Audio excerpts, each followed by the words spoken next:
మత్స్యకారుల తరపున BCY party పోరాటం చేయడానికి ఎల్లప్పుడూ సిద్ధంగా ఉంటుందని బీసీవై పార్టీ అధ్యక్షుడు బోడే రామచంద్ర యాదవ్ అన్నారు. రాజయ్యపేట బల్క్ డ్రగ్ బాధితులకు మద్దతు తెలిపేందుకు ఢిల్లీ నుండి విశాఖ విమానాశ్రయానికి చేరుకున్నటువంటి ఆయన ఇక ప్రైమ్ లైన్తో మాట్లాడారు. పాయకరావుపేట నియోజకవర్గం నక్కపల్లిలో మత్స్యకారులు చేసినటువంటి పోరాటం న్యాయబద్ధమైందని అన్నారు. మత్స్యకారుల పోరాటానికి తన సంపూర్ణ మద్దతు తెలిపేందుకు వెళ్తున్నానని, తనను పోలీసులు అనుమతి లేనందరం దుర్మార్గపు చర్య అని ఈ సందర్భంగా ఆయన మండిపడ్డారు. రేపు ఉదయం 9 గంటలకు మత్స్యకారులకు రాజయ్యపేట వెళ్లి మద్దతు తెలుపుతామంటున్న బోడే రామచంద్ర యాదవ్తో మా ఉమ్మడి విశాఖ జిల్లా కరెస్పాండెంట్ చంద్రశేఖర్ ఇప్పుడు ఫేస్ టు ఫేస్.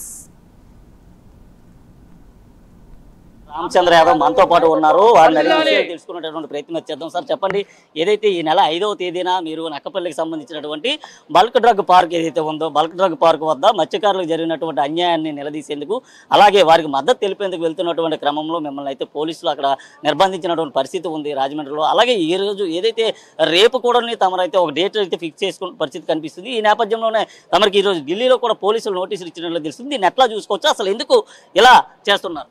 ఈరోజు రాష్ట్రంలో నిజంగా అంబేద్కర్ గారు రాసిన రాజ్యాంగం కాకుండా చంద్రబాబు నాయుడు గారు వాళ్ళ కుటుంబ సభ్యులు రాసుకున్న రెడ్ బుక్ రాజ్యాంగాన్ని నడిపించే ప్రయత్నం చేస్తున్నారు.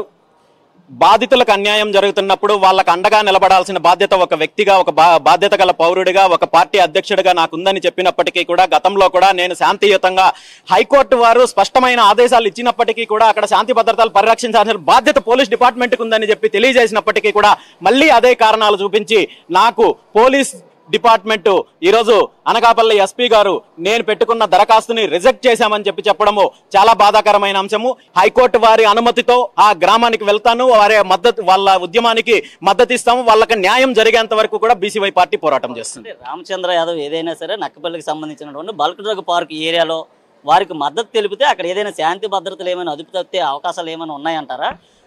నిజంగా నా పర్యటనకు సంబంధించి ఎటువంటి శాంతి భద్రతలు తప్పే అవకాశం లేదు. నిజంగా ఒకవేళ అలాంటిది ఏదైనా ఉంటే కూడా దాన్ని పరిరక్షించాల్సిన బాధ్యత పోలీస్ వ్యవస్థ పైన ఉంది, పోలీస్ డిపార్ట్మెంట్ పైన ఉంది. ఖచ్చితంగా ఈ విషయాలన్నింటినీ కూడా హైకోర్టు దృష్టికి తీసుకెళ్తాను. హైకోర్టు వారి అనుమతితో మళ్ళీ ఖచ్చితంగా వెళ్లే ప్రయత్నం అయితే మాత్రం చేస్తాను. డెఫినెట్ గా బాధితులకు అండగా బీసీవై పార్టీ ఉంటుంది. ఎక్కడ అన్యాయం జరిగినా రామచంద్ర యాదవ్ బీసీవై పార్టీ కానీ, బీసీవై పార్టీకి సంబంధించిన నేతలు కానీ, లేదా రామచంద్ర యాదవ్ నేరుగా కూడా ఆయనే సీన్లోకి వెళ్ళి అక్కడ ఉన్నటువంటి అన్యాయాన్ని ఎదిరిస్తున్నటువంటి సమయం ఏదైతే ఉందో దాంట్లో ప్రభుత్వం ఎందుకు అసలు రామచంద్ర యాదవ్ అనేటటువంటి వ్యక్తిని చూస్తే ఎందుకు భయపడుతున్నారు? ఈరోజు అదే చెప్తున్నాను. గతంలో కరేడు అంశంలో కావచ్చు, ఇప్పుడు నక్కపల్లి అంశంలో కావచ్చు, అధికార పార్టీ ప్రతిపక్ష పార్టీ అని ఏదైతే చెప్తున్నారో వాళ్ళు ఈ దోపిడీలో ఇంటర్నల్ గా ఏదైతే చీకటి ఒప్పందాల ద్వారా వీళ్ళ భాగస్వామ్యం ఉంది కాబట్టి ఈరోజు ప్రధానంగా రాష్ట్రంలో రైతులకు, మత్స్యకారులకు జరుగుతున్న అన్యాయం పైన ఏ పార్టీ మాట్లాడలేని సందర్భంలో ఈరోజు బీసీవై పార్టీ ముందుకొచ్చి వారికి మద్దతుగా పోరాటం చేయడానికి సిద్ధపడుతుంటే, బీసీవై పార్టీ కానీ, రామచంద్ర యాదవ్ కానీ బయట బాధితులకు అండగా ఉంటానంటే ఎందుకు అబ్జెక్ట్ చేస్తున్నారో? మీరేమన్నా ప్రత్యేకమైన రాజ్యాంగం రాసుకున్నారా? లేదంటే ఈ రాష్ట్రంలో ఈ రెండు పార్టీలు తప్ప ఇంకెవ్వరు ప్రజల తరపున పోరాటం చేయకూడదు, ఈ రెండు పార్టీలు వీళ్ళు దోపిడీ వ్యవస్థ తప్ప మరొకటి ఉండకూడదని మీరేమన్నా రాజ్యాంగం రాసుకున్నారో? పోలీసు వారు కూడా దీనిపైన సమాధానం చెప్పాల్సిన అవసరం అయితే ఉంది. 2 రోజుల క్రితం చూసుకుంటే మాజీ ముఖ్యమంత్రి జగన్మోహన్ రెడ్డి నర్సీపట్నంలో పర్యటించిన పరిస్థితి, దానికి కొన్ని రకాల ఆంక్షలు కూడా విధించారు. మరి అలాంటి ఆంక్షలు రామచంద్ర యాదవ్కి ఎందుకు విధించట్లేదు? అసలు రామచంద్ర యాదవ్కి ఎటువంటి అనుమతి లేదు అక్కడికి వెళ్ళడానికి అని చెప్పేసి ఎందుకు చెప్తున్నారు? ఇది పోలీసు వారు సమాధానం చెప్పాలి, అనకాపల్లి ఎస్పీ గారు సమాధానం చెప్పాలి. ఈ రోజు లా అండ్ ఆర్డర్ ప్రాబ్లం చూపించో, లేదంటే నా మీద ఉన్న కేసుల వల్ల నేను వెళ్ళడానికి అవకాశం లేదని చెప్పడం చాలా దుర్మార్గమైన చర్య. నా కేసులన్నీ కూడా తప్పుడు కేసులని చెప్పి ముఖ్యమంత్రి గారు చెప్పారు, ముఖ్యమంత్రి గారు అసెంబ్లీ సాక్షిగా ప్రకటించారు.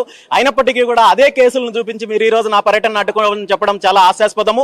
ఈ రోజు నా మీద కేసులు ఉన్నప్పుడు మరి జగన్మోహన్ రెడ్డి గారు ఏమైనా ఆయన అవినీతికి సంబంధించో మరొక రకంగానో అనేక రకాలుగా జగన్మోహన్ రెడ్డి గారి పైన ఉన్న కేసుల గురించి ఈ రాష్ట్రం కాదు దేశంలో మొత్తం తెలుసు. మరి జగన్మోహన్ రెడ్డి ఏదో సమాజ సేవ లేదా గోశాలలో పెట్టుకొని ప్రజలకు సేవ చేస్తుండడం లేదు, ఈ రాష్ట్రాన్ని అధికారాన్ని అడ్డం పెట్టుకొని పూర్తిగా దోచేశారు. మరి అలాంటి వ్యక్తి పర్యటన చేయడానికి మాకు అభ్యంతరం లేనప్పుడు నేను పర్యటన చేస్తానంటే, బాధితులకు అండగా నిలబడతానంటే మీరు ఎందుకు అబ్జెక్షన్ చేస్తున్నారో పోలీస్ డిపార్ట్మెంట్ వారు, ముఖ్యంగా అనకాపల్లి ఎస్పీ గారు సమాధానం చెప్పాలి.